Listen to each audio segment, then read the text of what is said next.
Welcome back, friends. Welcome back to the Corbett Report. I'm your host, as always, James Corbett of CorbettReport.com.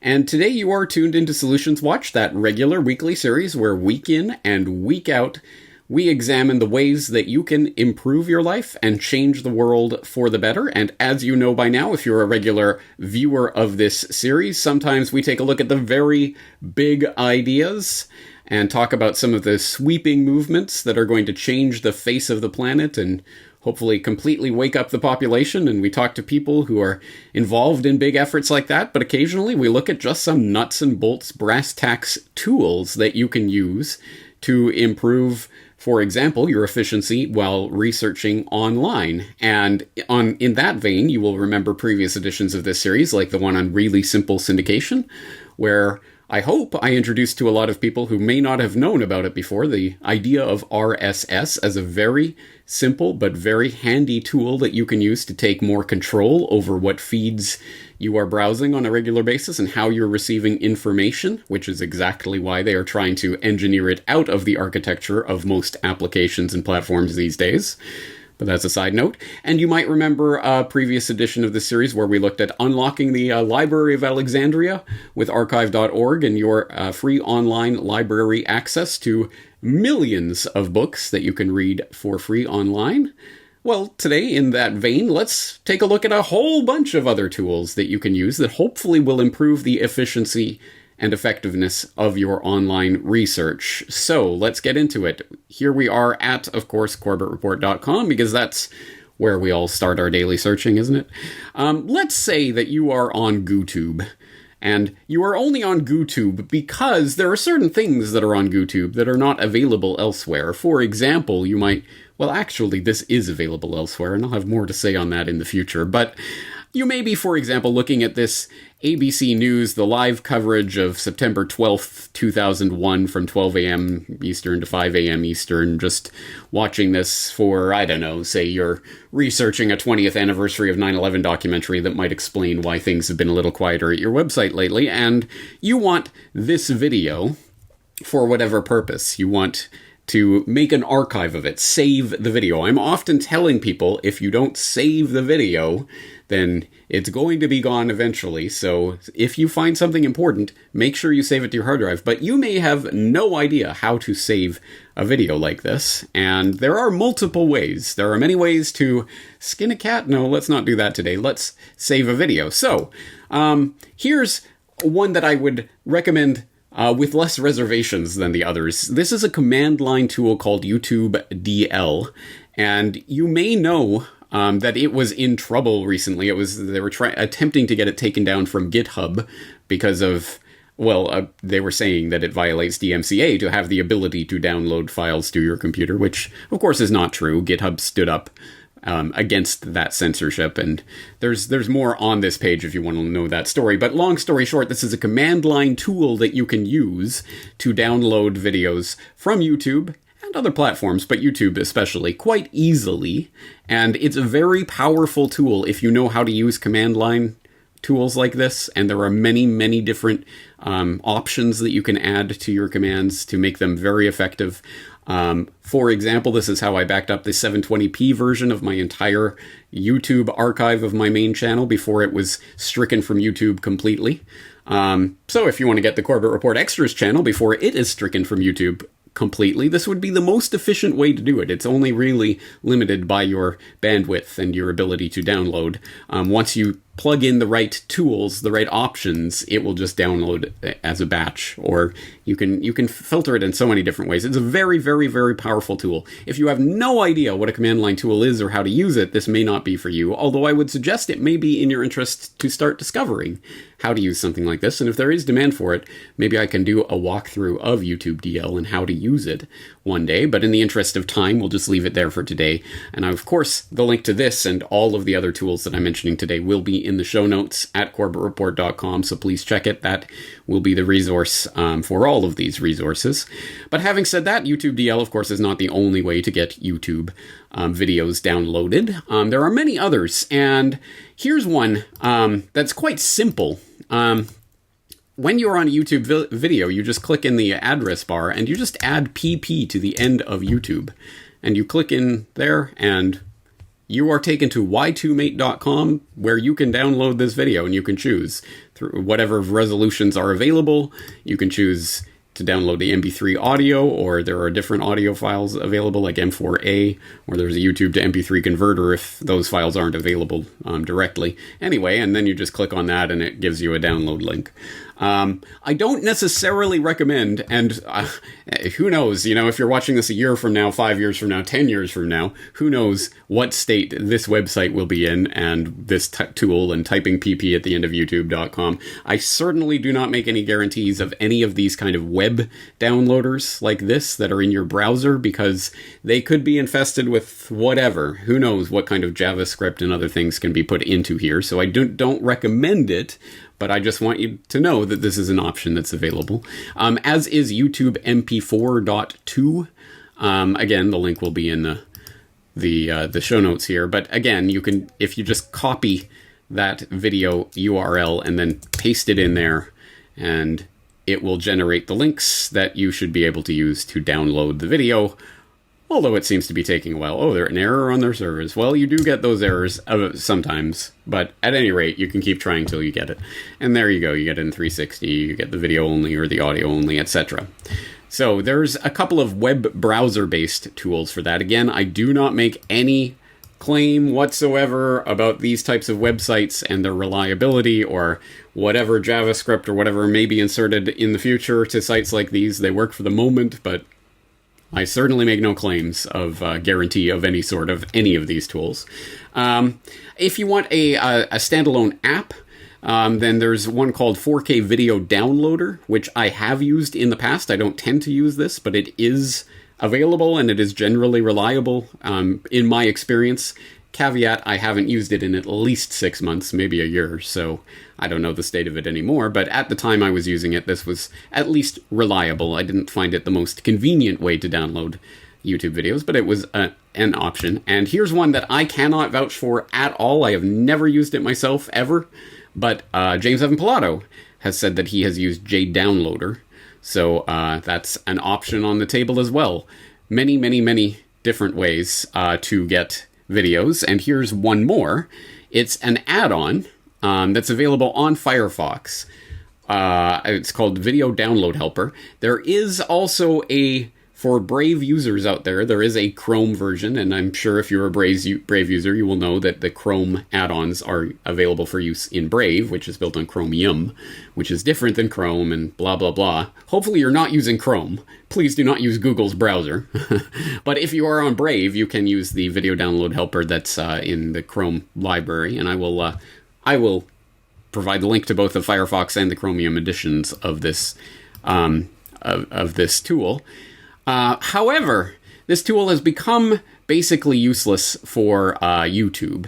It is now basically only useful on other platforms. For whatever reason, YouTube keeps changing their whatever magic they use to deliver videos to try to stay ahead of tools like Download Helper. So, unfortunately, Download Helper doesn't seem to work on YouTube anymore, but it does work on certain other sites. And sometimes when you're playing a video or audio on another site, you will see. And when you have it loaded up, it will be here. There's a little spinning ball thing or a colored ball that you click on, and it will give you download options. I can't demonstrate that at the moment, but trust me, that is there once you install this extension.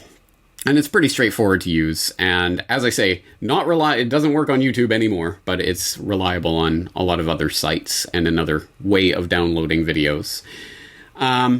Having said that, again, lots of different ways to download videos. And as I say, I always recommend when you come across information that you think is important, please do save it, because you do not know how long it will last. Especially, do I really need to say this, especially in the COVID-1984 world we've stepped into, where videos that are exploding on YouTube tend to get taken down very quickly if they commit criminal wrongthink in this new biosecurity dictatorship.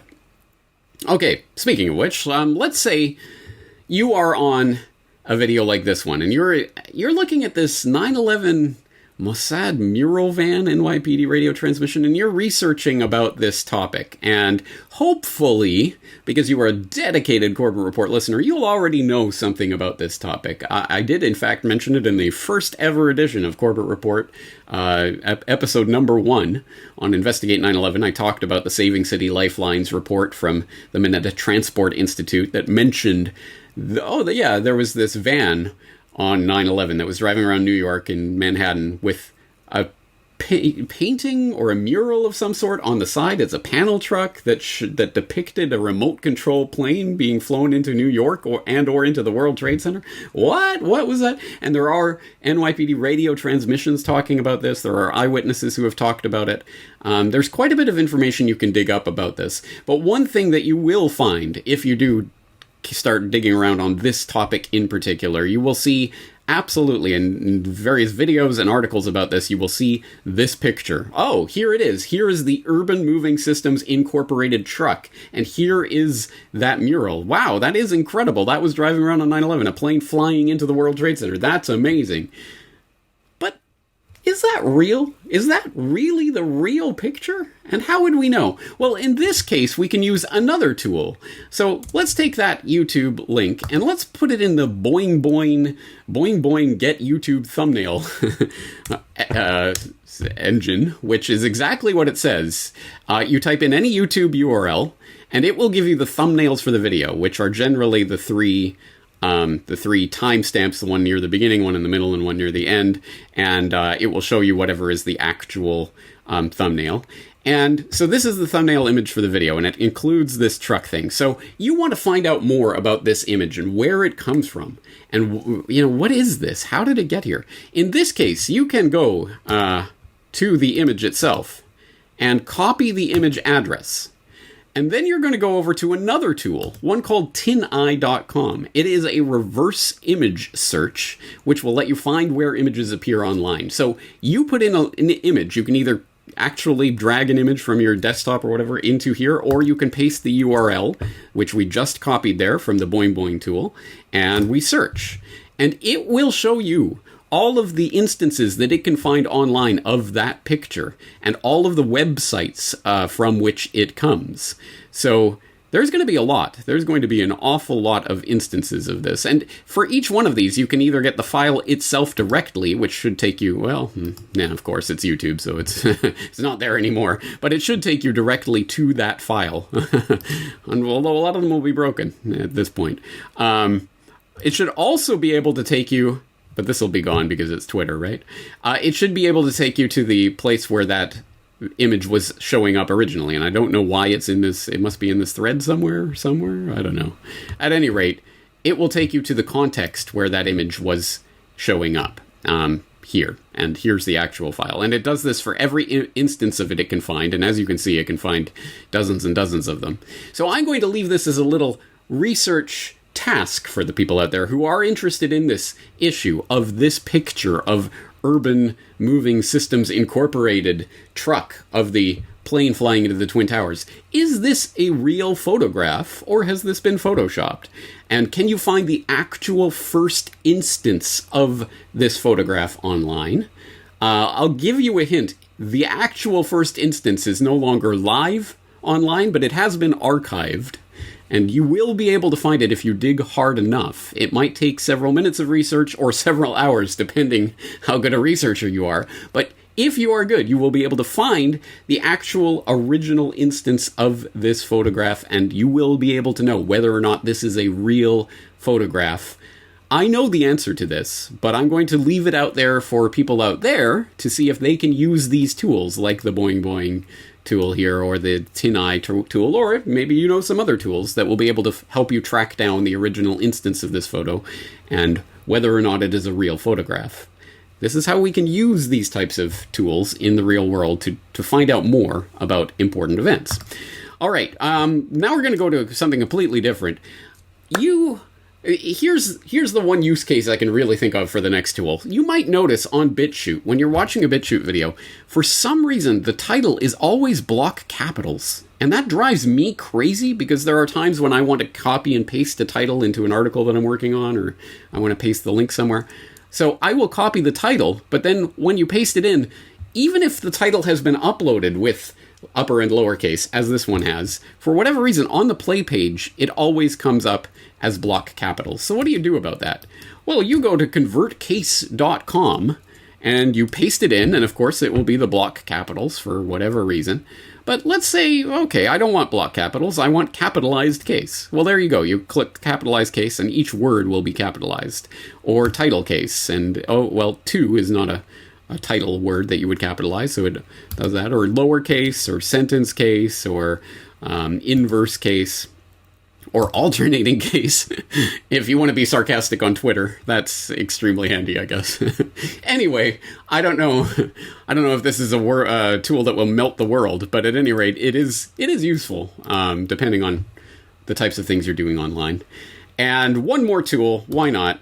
I will direct you to, I'm sure there are many different instances of this, but here's one that I have used in the past, that is called Highlighter. And again, this is a Chrome extension, but as you know, for people who use Brave, you can use an add-on like this. And this is exactly what you would expect. It is a highlighter. It allows you to highlight certain pieces of text from various things that are happening online. So, for example, you might notice that this article that I referenced back in the your guide to the great biodigital convergence, or whatever the title of that video was. I had this particular article linked up, and I have gone through and read this article, and I've highlighted certain things that I thought were important using this highlight tool. And amazingly, it keeps that information in your browser history, so that when you go back to this article in the future, it will keep those highlights for you. Now, keep in mind, with a tool like this, of course, there are going to be privacy issues, right? There's going to be the question of, well, then what information is it keeping about my browsing? And is it looking at every keystroke, etc.? Well, you can read the privacy practices of Highlighter, and it declares various things about its privacy. Take it for what it's worth. I am certainly not making any guarantees, again, about this tool, but at any rate, if you do find the need to highlight things while you are browsing, this is one way of doing it. If anyone knows any better methods for that, I'm of course all ears. And on that note, I suppose just generally speaking for today, these are just some tools that I think are pretty handy in a lot of cases. Some of them are very specific, like the Boing Boing YouTube thumbnail grabber. I don't know how often the average person is going to be using that online, but if you have need for it, there it is. And there's a lot of things like that, like convert case. Who would even know that's there unless you were specifically looking to do something like that? And how many people are specifically looking to do something like that? Probably not that many. But when you are, there is a tool for it. And on that note, let's use this comment space, for this post of Solutions Watch at CorbettReport.com to share other valuable little research tools like this that just cut a corner here or there, or help you accomplish something that you think other people should know about. Because all of this entire episode came about because James Evan Pilato only recently found out about the PP hack on YouTube, pp.com, and it takes you to the Y2Mate where you can download the video. He didn't know about that, and he was telling me and Brock about it, and we said, oh yeah, we use that all the time. And it occurred to me, oh, well, we should make a video where we share this information, because there's all sorts of little things that you learn when you're going around online doing research that maybe you might think is quite average, and everyone knows about this, right? Well, not everyone does. So hopefully we can all help to share information about tools that are valuable, that can help in your research practices and help you become better informed, more efficiently, more effectively, save more information as it goes down the YouTube and other memory holes that are cropping up online. And hopefully we can help preserve this information for the future and learn our way forward. Having said that, that's going to do it for this week's edition of Solutions Watch. I hope you learned something from this, and I hope you can contribute to the conversation at CorbettReport.com. Please sign in there and leave your research tool suggestions. On that note, let's leave it there for today. James Corbett, CorbettReport.com.